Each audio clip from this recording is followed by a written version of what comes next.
వాళ్ళ వెల్మ కులస్తులను ఇవ్వాల కూడా చెప్తున్నా, మళ్ళా నేను వాడొద్దు కానీ ఈ కొడుకులను తింటా.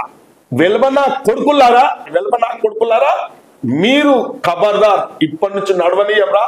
ఒకవేళ ఇటువంటి కుట్రలు పన్నితే రాష్ట్ర ముఖ్యమంత్రి తెలియకుండా కూడా మేము కాంగ్రెస్ నాయకులము, బలమైన నాయకులము ఉన్నాం.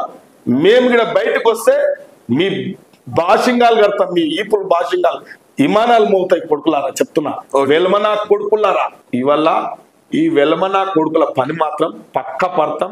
ఇంకా ఎక్కువ చేస్తే మేమే డైరెక్ట్ గా చెప్తున్నా, నేను షాద్నగర్ ఎమ్మెల్యే చెప్తున్నా కొడుక, నేను కూడా డైరెక్ట్ గా భౌతిక దాడులకు తయారున్నాను. మీకు నేను అన్ని విషయాలు మాట్లాడుకుంటూ ఆ కుటుంబాన్ని, వెల్మ కుటుంబాన్ని అనే వర్డ్ వాళ్లకు వర్తించే విధంగా అనుకున్నా కానీ ఇట్లా మన వెల్మోళ్ళందరూ కూడా వాళ్ళని ఉద్దేశించి పర్సనల్ గా వాళ్ళని కించపరిచినట్లు కాదు.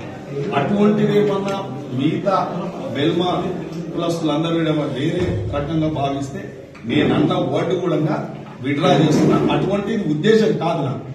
ఒక కల్వకుంట్ల కుటుంబం అరాచకాలు చేసింది, 10 సంవత్సరాలు కాంగ్రెస్ కార్యకర్తలను ఇబ్బంది పెట్టిండ్రు, సామాజిక వర్గంగా మమ్మల్ని కూడా ఇబ్బంది పెట్టింది. కాబట్టి వాళ్ళ మీద ఉన్న అక్కస్తోనే మాట్లాడుతున్నా తప్ప నేను వేరే ఇతర వెల్మ వాళ్ళను మాట్లాడే ఉద్దేశం కాదు. ఒకవేళ అటువంటి మాట్లాడినట్టుంటే కూడా నేను విడ్రా అవుతున్నాను.